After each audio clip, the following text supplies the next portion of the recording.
আলহামদুলিল্লাহ, সমস্ত প্রশংসা, সমস্ত তারিফ সেই মহান রব্বুল আলামিনের। যে মহান রব্বুল আলামিন আমাদেরকে আজ পবিত্র জুমার দিন, জুমার নামাজের উদ্দেশ্যে জাতীয় মসজিদে আসার বসার তৌফিক দান করেছেন। আমরা সকলে বলি আলহামদুলিল্লাহ।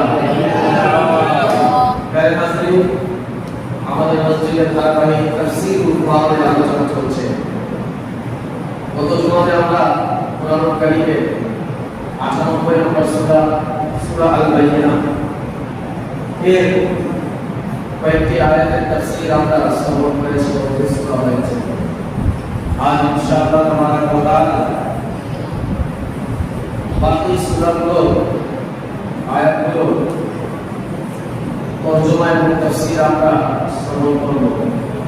আল্লাহ রাব্বুল আলামিনের কাছে দোয়া যে আল্লাহ রাব্বুল আলামিন আমাকে সত্য বলা এবং আমাদের সকলকে সত্য শোনা এবং তার উপরে আমল করার তৌফিক দান করুন। সকলে বলি আমিন।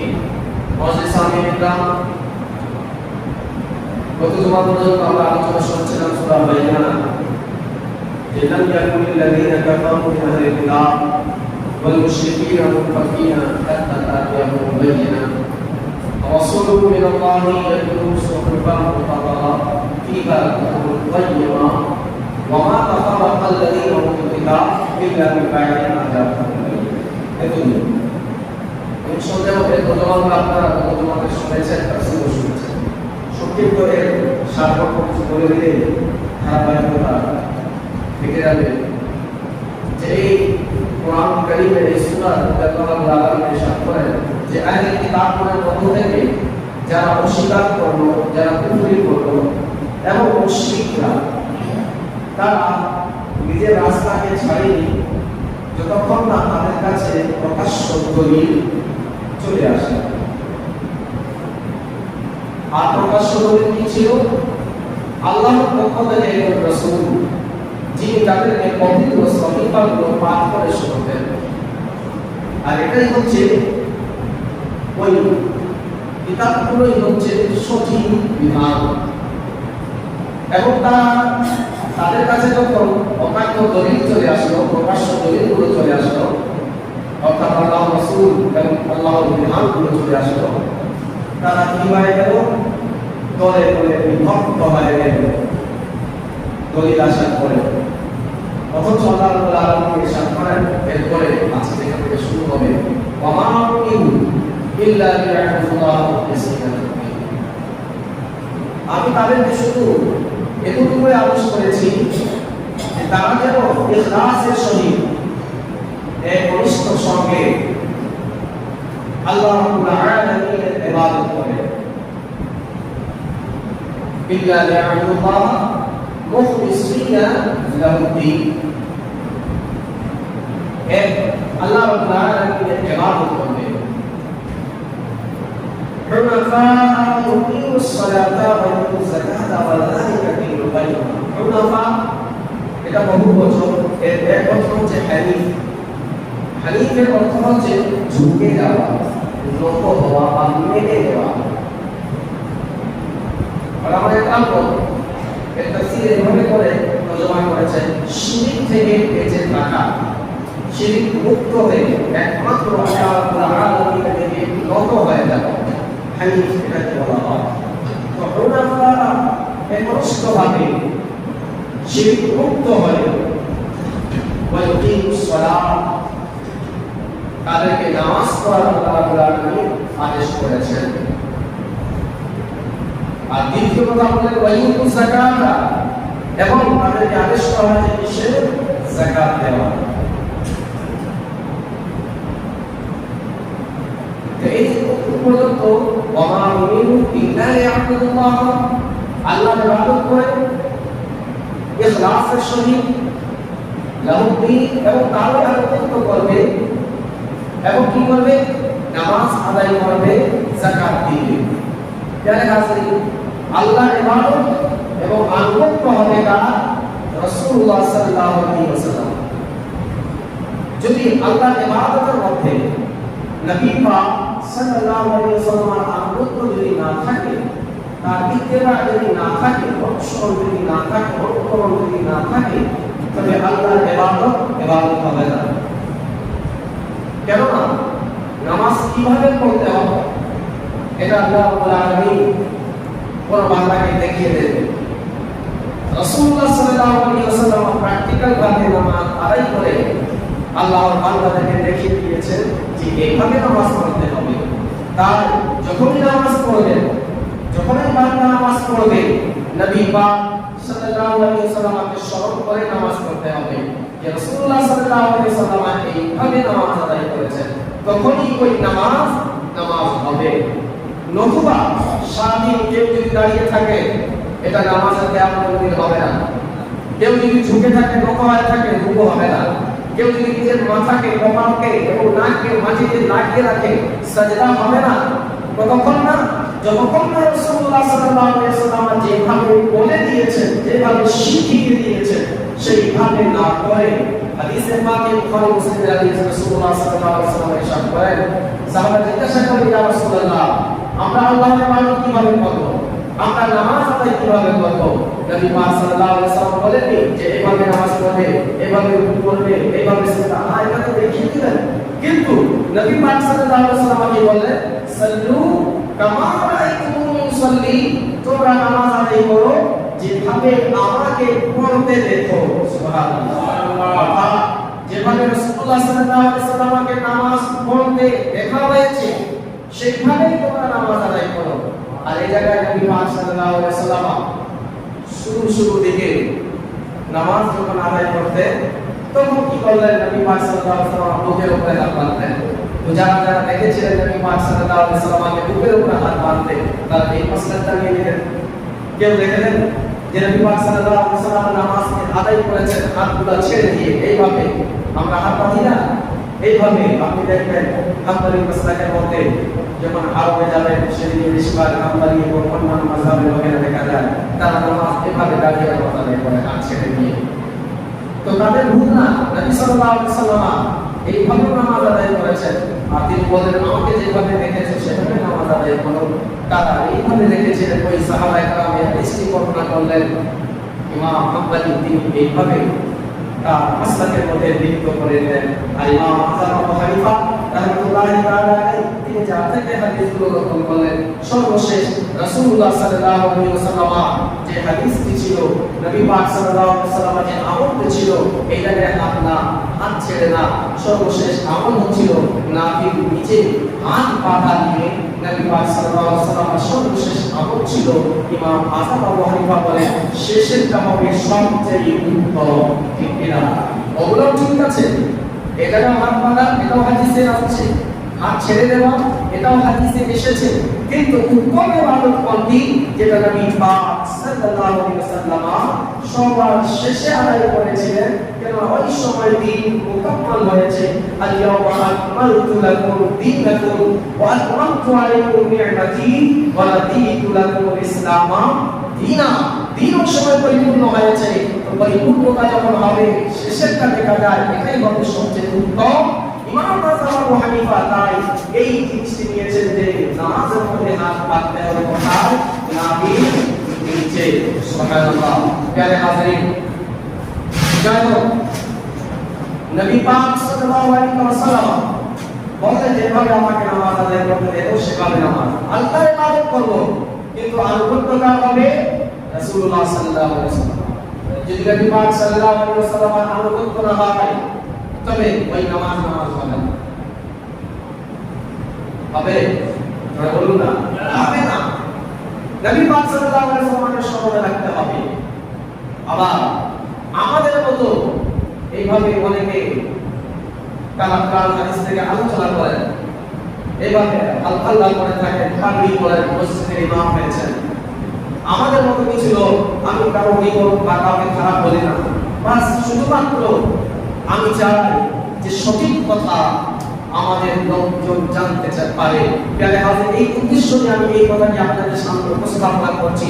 এর ব্যতীত আমার আর অন্য কারোর সঙ্গে না কোনো ঝগড়া আছে, না কোনো বিবাদ আছে, না কারোর বিরুদ্ধে আমি কোনো কথা বলতে চাই, বা সঠিক কথা আমি বলতে চাই।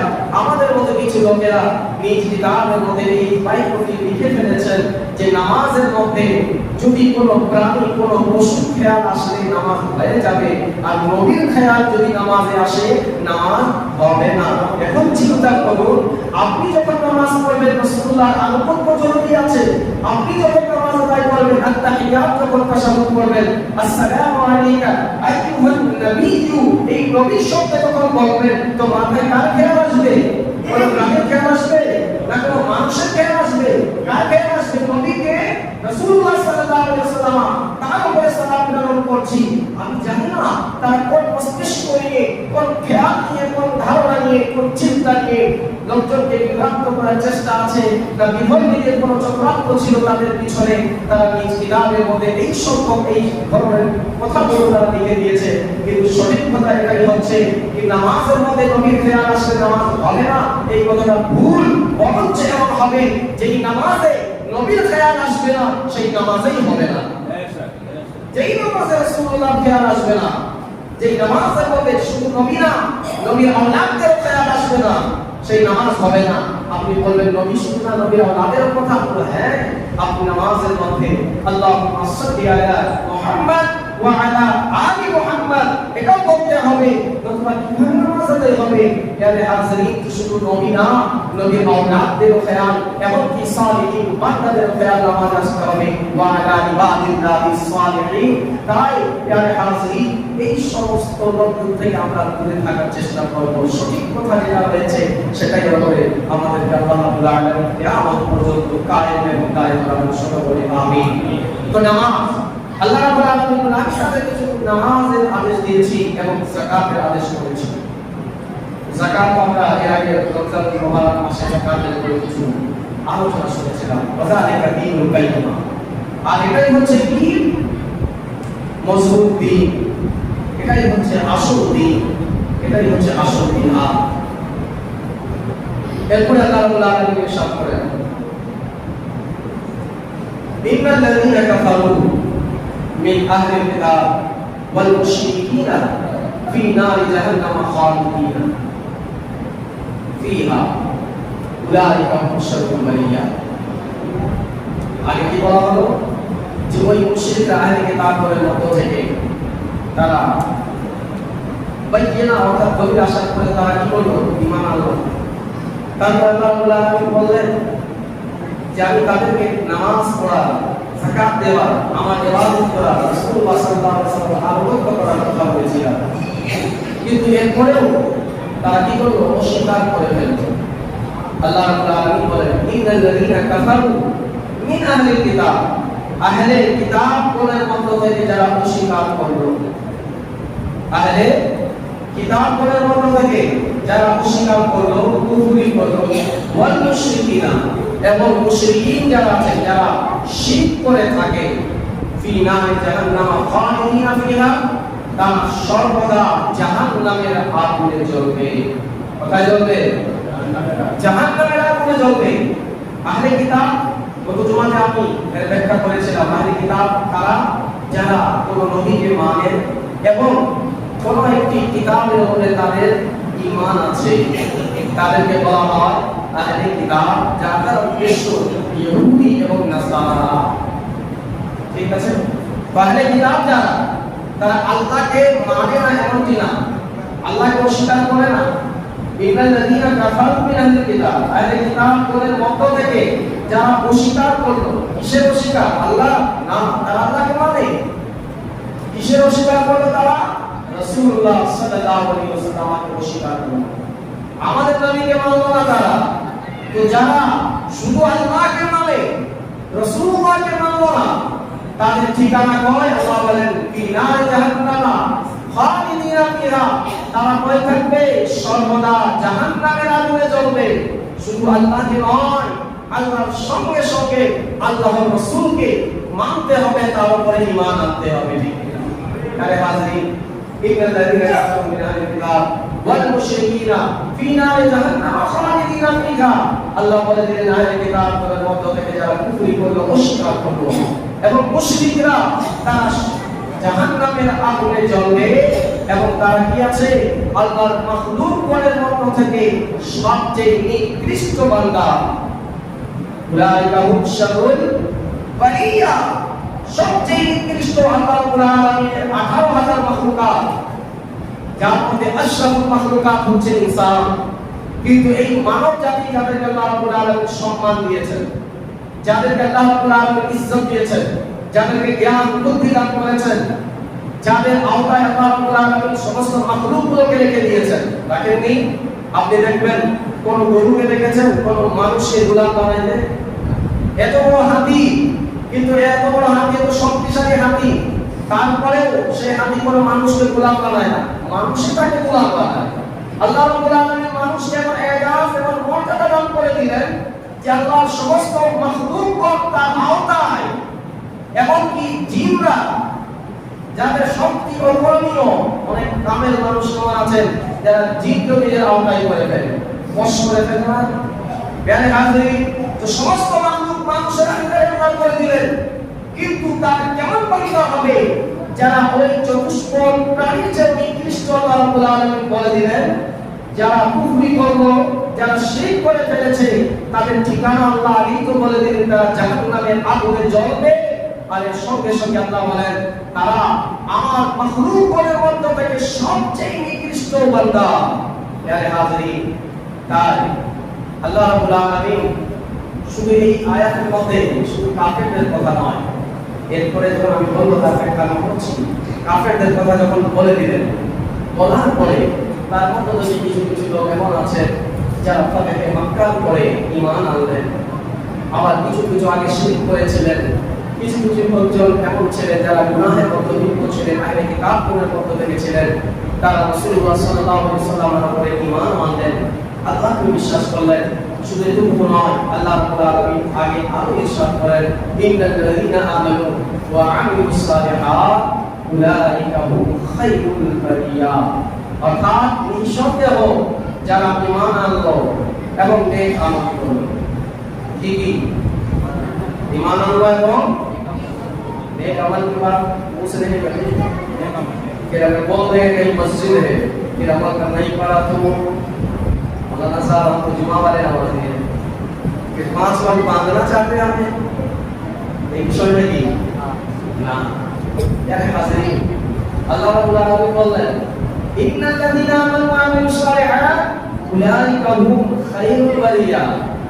অর্থ হচ্ছে যারা ঈমান আনলো এবং নেক আমল করলো, আল্লাহ রাব্বুল আলামিন বলেন তারা আমার মাখলুকগণের মধ্য থেকে সবচেয়ে উত্তম। শুধু ঈমান না, আমরা জানি ঈমান থাকলে বান্দা এবং জান্নাতে যাবে। ঈমানের জায়গাও যদি কারো মনে থাকে, কারো দিলে থাকে, অবশ্যই সেই বান্দা জান্নাতে যাবে। কিন্তু যারা কাফের মুশরিক তারা কখনোই জান্নাতে যাবে নাকি? যাবে না। আচ্ছা, একটা কথা মনে পড়ে গেল, হতে পারে এটা প্রথমবার আপনারা শুনবেন বা এর আগে শুনতে পারেন, জ্ঞানের যেহেতু শেষ নেই, আপনারা আগে শুনছেন মনে হয় বা নাও শুনতে পারেন। জাহান্নামে শুধু কাফের মুশরিকরা যাবে না, এই মাছিগুলো দেখেছেন না, মাছি মাক্কি, সব ধরনের মাছিগুলোকে আল্লাহ রাব্বুল আলামিন জাহান্নামে পাঠাবেন। এটা মুফতি আহমদ ইয়ারখান নাইমি আশরাফি রাহমাতুল্লাহ আলাইহি তাআলা তিনি নিজের কিতাবে লিখেছেন। সব ধরনের মাছিগুলোকে আল্লাহ কি করবেন? জাহান্নামে দিবেন। কোথায় দিবেন? কেন দিবেন জাহান্নামে? তিনি তার রিজন, তার কারণ বললেন যে যেন জাহান্নামীদের আযাবকে আরো বাড়ানো যায়। আপনি দেখবেন কানের কাছে মাছি থাকলে কেমন লাগে? বিড়বিড় করতে থাকে, নাকের বসে সুরসুরি লাগে, আমার কষ্ট হয়। ঘুমের ভিতরে যদি চোখের উপরে মাছিগুলো বসে যায়, মানুষ উত্তেজিত হয়ে যায়, বিরক্ত হয়ে যায়। তো তিনি বলেন সমস্ত মাছিগুলোকে আল্লাহ কি করবেন? জাহান্নামে পাঠিয়ে দিবেন, যেন ওই জাহান্নামীদের আযাব আল্লাহ রাব্বুল আলামিন আরো বেশি করতে পারে। প্রিয় হাজিরিন, কিন্তু তার সঙ্গে সঙ্গে আরেকটি কথা লিখলেন যে সব মাছিরা তো জাহান্নামে যাবে, কিন্তু একটি মাছি আছে, একটি মাছির গোষ্ঠী আছে, তারা জাহান্নামে যাবে না, তারা জান্নাতে যাবে। সেটা কোন মাছি জানেন আপনারা? সেটা ওই মাছি যাকে আমরা বলে থাকি মৌমাছি। কি বলি? মৌমাছির কাজ কি? সে মধু বানায়। মধু বানায় না? এই মৌমাছি জান্নাতে যাবে। এর ব্যতীত যতগুলো মাছির প্রকারগুলো রয়েছে তারা কই যাবে? জাহান্নামে। তো মৌমাছি কেন জান্নাতে যাবে? এর কারণ হচ্ছে একদিন রাসূলুল্লাহ সাল্লাল্লাহু আলাইহি ওয়াসাল্লাম বসে হয়েছেন, একটি মৌমাছি রাসূলুল্লাহ সাল্লাল্লাহু আলাইহি ওয়াসাল্লাম পিঠের উপরে এসে বসে গেল শরীরে।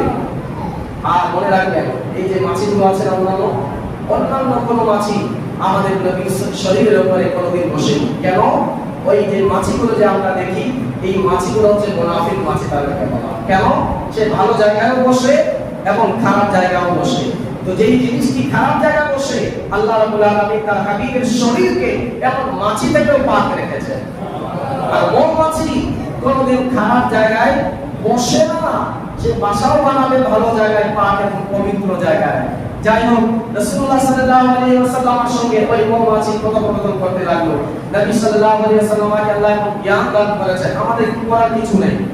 কেউ বলতে পারে নবী তো আমাদের মতো ছিলেন, তো আমি বলবো না, যদি আমাদের মতো হতো তবে আমরা মাছিকে কানের কাছে নিয়ে কথা বলতে পারতাম, ঠিক কিনা? তার ভাষা বুঝতে পারতাম। নবীকে আল্লাহ রাব্বুল আলামিন কোনো বান্দার মতো বানাননি, বাস এটাই বাদাস খোদা বুজুর্গ তুই কিসসা মুক্তাসা খালিক কা বান্দা খলক কা আতা কাহু বুঝে। প্যারে হাজরিন, আল্লাহ রাসূল সাল্লাল্লাহু আলাইহি ওয়াসাল্লাম ওই মৌমাছিকে জিজ্ঞাসা করলেন, এই মৌমাছি তুমি বলো, তুমি তো নানা ধরনের ফুলের রস তুলে চুষে খাও, প্রত্যেকটির স্বাদগুলো আলাদা হয়ে থাকে, কিন্তু যখন তুমি আমার সেটা উল্টি করে ফেলো, বমি করে ফেলো, বের করো, তখন এগুলো সব মধুতে কিভাবে পরিণত হয়ে যায়, মধুতে কিভাবে চেঞ্জ হয়ে যায়, এক কালার কিভাবে হয়ে যায়, এক রকমের স্বাদ কিভাবে হয়ে যায়। এই মৌমাছি বলতে লাগলো, ইয়া রাসূলুল্লাহ সাল্লাল্লাহু আলাইহি ওয়াসাল্লাম, আপনার কথা সত্য, আমরা যাই ফুলের রসগুলো বের করতে, আলাদা আলাদা রঙের ফুলের রস থাকে, আলাদা আলাদা স্বাদের ফুলের রস থাকে, কিন্তু যখন আমরা আমার নিজের বাসার দিকে ফিরে যাই, আপনার উপরে দুরূদ পড়তে থাকি। এটা দুরূদ পড়ার কারণ ছিল যে সমস্ত রসগুলোকে আল্লাহ রাব্বুল আলামিন মধুতে পরিণত করে দেয়। বলেন সুবহানাল্লাহ। প্রিয় হাজরিন, তাই দেখবেন যখন কোনো মিলাদের মাহফিল হয়, আমরা একজুট হয়ে দুরূদ পাঠ করি না? একজুট হয়ে দুরূদ পাঠ করি। আমার কেউ কেউ বলে না এভাবে করা যাবে না, একা একা পড়ো। কিন্তু একজুট হয়ে যখন দুরূদ পাঠ করবো তখন কি হবে? যেমনই ভাবে সমস্ত রঙের ফলগুলোর রসগুলো, ফুলগুলোর রসগুলো এক রঙে রঙিন হয়ে গিয়েছে, তেমনই ভাবে আপনি যে কোনো সিলসিলার হন না কেন, আপনি সেটা আশরাফি হন, সেটা আলাদা বিষয়। আপনি কালমা পড়নেওয়ালা তো আছেন, আপনি কারাদি আছেন, নিজের খানকায় আছেন, আপনি নাজামি আছেন, নিজের খানকায় আছেন, আপনি চিশতি আছেন, নিজের খানকায় আছেন, আপনি ওয়ারসি আছেন, নিজের খানকায় আছেন, কিন্তু যখন একসঙ্গে দুরূদ পড়বেন তখন সবাই এক রঙে হয়ে যাবে, সবাইকে একমাত্র নবীর প্রেমিক আশিক রাসূল বলা হয়। এই মৌমাছির কাজ ছিল, মৌমাছির কাজ ছিল যে রাসূলুল্লাহ সাল্লাল্লাহু আলাইহি ওয়াসাল্লামের উপরে দুরূদ পাঠ করে, আর এর জন্যই আল্লাহ রাব্বুল আলামিন এই মৌমাছিকে জাহান্নামে পাঠাবে না, তাদের ঠিকানা হবে জান্নাতে। চিন্তার বিষয় কি? আরে সাধারণ একটি মৌমাছি সে যদি আমার নবীর উপরে দুরূদ পাঠ করে আর আশরাফুল মাখলুকাত দিয়ে দুরূদ পাঠ করে, আল্লাহ যখন মৌমাছিকে জান্নাত দিতে পারে, আশরাফুল মাখলুকাত অর্থাৎ ইনসানদেরকে আল্লাহ কি জান্নাত দান করবে না? অবশ্যই করবে। প্রিয় হাজরিন, আল্লাহ রাব্বুল আলামিন আগে ইরশাদ করলেন, ইন্নাল্লাযীনা আমানু ওয়া আমিলুস সালিহাত উলাইকা হুম খায়রুল বারিয়া, নিশ্চয় যারা ঈমান আনলো এবং নেক আমল করলো তারাই হচ্ছে সবচেয়ে উত্তম বান্দা। কিন্তু हम तो समझते बस ईमान ले आए, कलमा पढ़ लिया, बाप दादा के घर से किया मुसलमान, फिर खत्म। नमाज पढ़ना है ना, बस जुमा में पढ़ देंगे आगे 2 रकात, और फिर कैसे पढ़ेंगे? इमाम साहब की इकामत खत्म, इमाम साहब जब तक आवाज में देंगे भाई अंदर खाली जगह है आओ, तब तक हम बाहर ही रहेंगे, अंदर आ जाए तो फंस जाएंगे, फिर सुन्नत भी पढ़ना होगा। একটু হয় না, চিল্লাইতে হয়। ইমাম সাহেব আপনি বলে দিবেন তো প্রত্যেক জুমাতে বলে দিবেন 2 মিনিট লেট করবেন, একটু মানুষের ভিতরে আসে। मैं तो समझता हूँ जो नमाजी है उनको तो चाहिए कि पहले सब में नमाज अदा करें, और जो सिर्फ हाजिरी देने आया है कि भाई कोई भी सूरह से बस ड्यूटी पूरा कर लो, तो वो तो सोचेगा मैं जहां पर चप्पल रखा था वही नमाज पढ़े, वहीं से भाग जाए, है कि नहीं? किंतु देखा कि जाए প্রত্যেক সপ্তাহে এখান থেকে একজন ছেলে ভিতরে জায়গা খালি আছে, জলদি আসো, फिर भी लोग हिलते नहीं हैं। क्या समझाते हैं कि मस्जिद से अगर किसी को मोहब्बत है तो मस्जिद में आए। याद रखना, जो बंदा 10 জন ব্যক্তি কিয়ামতের ময়দানে আরশের ছায়া থাকবে, তার মধ্যে একজন ব্যক্তি সেটা যে ব্যক্তি মসজিদকে मोहब्बत করে। अब जो मस्जिद से मोहब्बत करे वो मस्जिद से बाहर कहाँ ज्यादा करेगा? कहिए ना, कहाँ करेगा? मस्जिद में।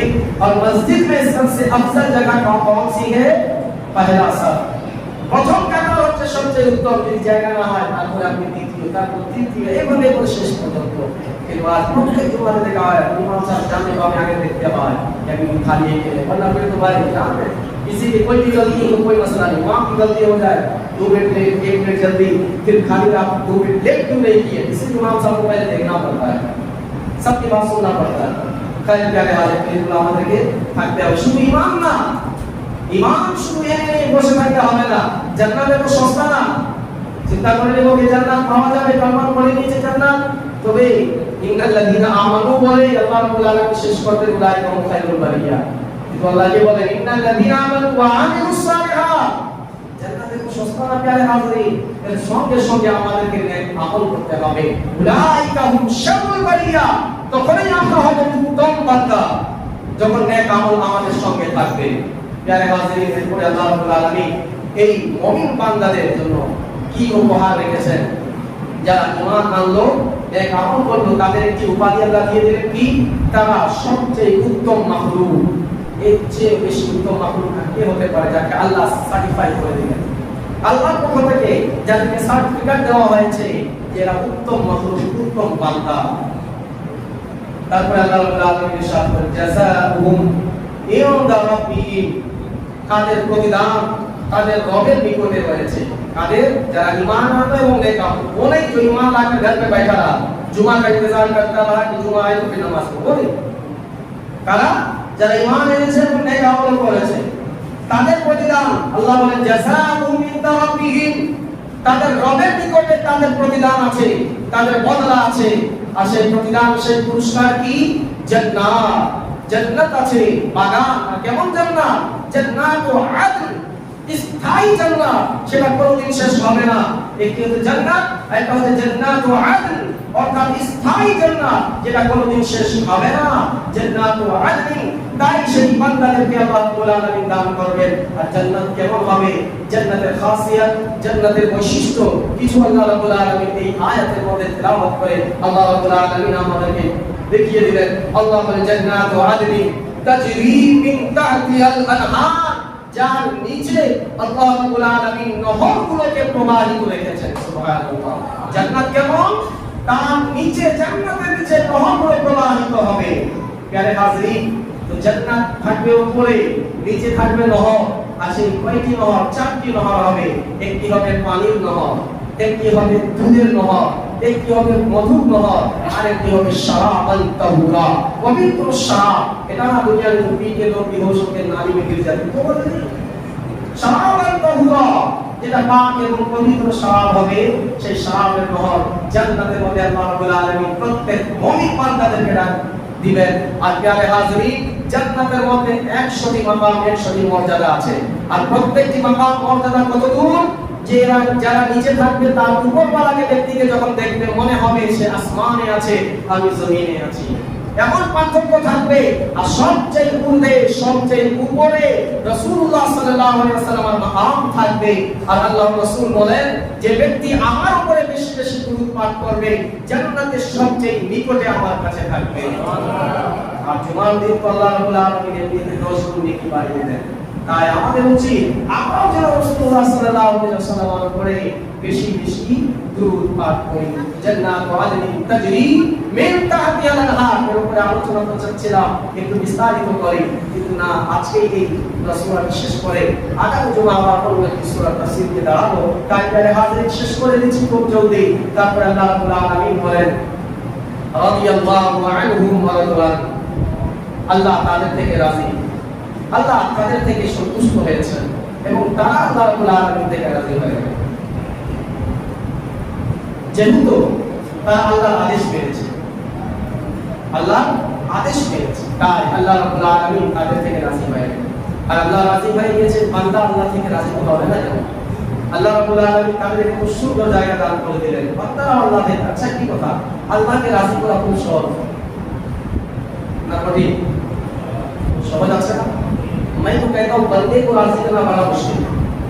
आप हर वो उसकी हर ख्वाहिश को पूरी कर दें, लेकिन क्या होता, आप अपने वाइफ के आसमान पूरी ख्वाहिश पूरी कर देंगे, एक दिन सिर्फ उसके कहने के मुताबिक ना सुने, सब कुछ भूल जाएंगे, होएगी ना? কিন্তু আল্লাহ রাব্বুল আলামিন বান্দার যারা যারা নেকি গুলোর বদলা দান করবে। আল্লাহকে রাজি করা খুব সহজ। রাসূলুল্লাহ সাল্লাল্লাহু আলাইহি ওয়াসাল্লাম বলেন, আজকে কি তরিকা আমি বলে দিচ্ছি আল্লাহকে রাজি করা কত সহজ আছে, ইনশাআল্লাহ এর উপরে আমল করবেন। নবী পাক সাল্লাল্লাহু আলাইহি ওয়াসাল্লাম ইরশাদ করেন, আল্লাহ রাব্বুল আলামিন তোমাকে যা কিছু দান করেছে সেটার উপরে তুমি রাজি হয়ে যাও, সেটার উপরে কি হয়ে যাও, রাজি হয়ে যাও। अगर मेरा थोड़ा है तो थोड़े में राजी हो जाओ।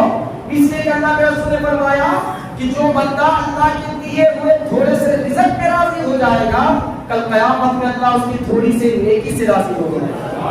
যদি আজকে আমরা আল্লাহ দেওয়া অল্প নিয়ামতে রাজি হয়ে যায়, আজ আমার প্রধানমন্ত্রী নাই, আজ আমার গাড়ি বাড়ি নাই, আজ আমার কিছু নেই, আল্লাহ যা দিয়েছে সেটা যদি আমি রাজি আছি, কিয়ামতের ময়দানে ফেরেশতারা যখন জাহান্নামের দিকে নিয়ে যাবে, আল্লাহ বলবে, হে ফেরেশতারা, আগে বান্দাকে দুনিয়াতে অল্প কিছু দিয়েছিলাম, আমার অল্প দেওয়াতে আমার এই বান্দা রাজি ছিল, তাই আমি আল্লাহ এর অল্প আমলে রাজি হয়ে গিয়েছি।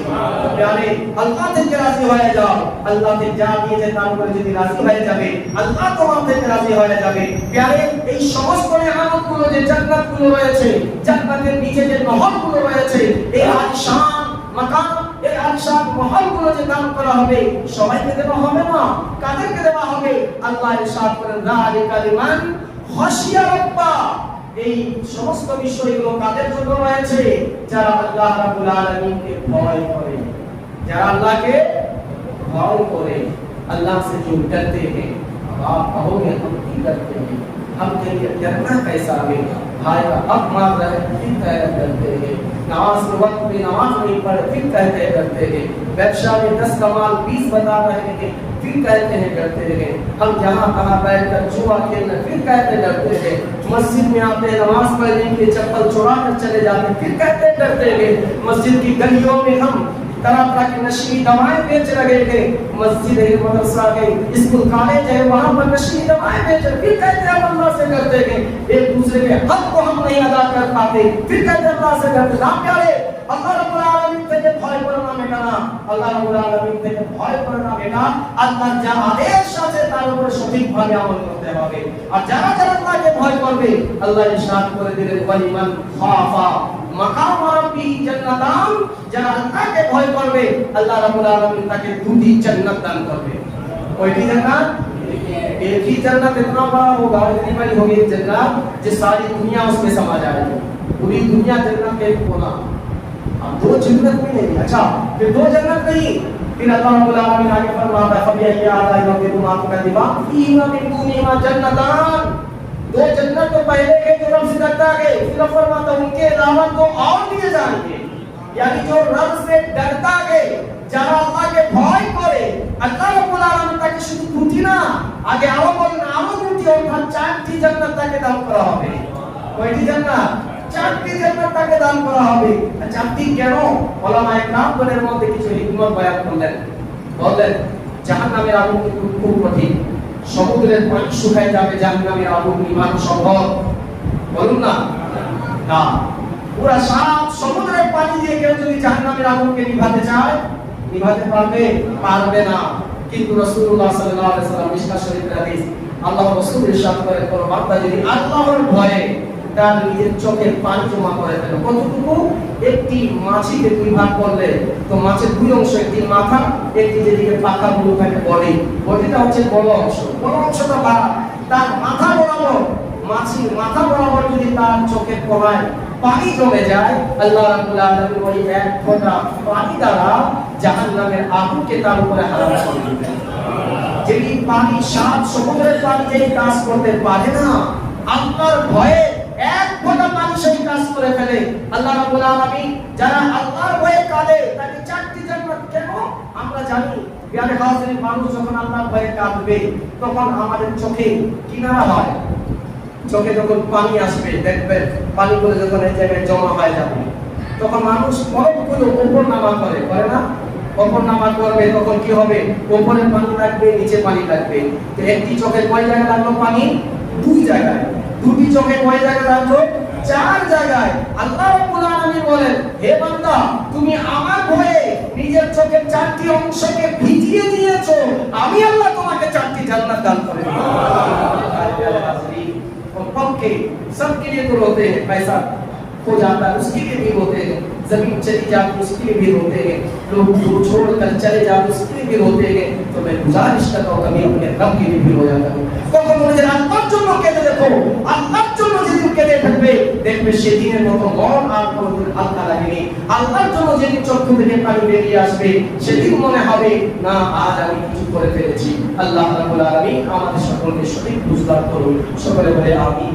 মা আলাইনা ইল্লাল বালাগ।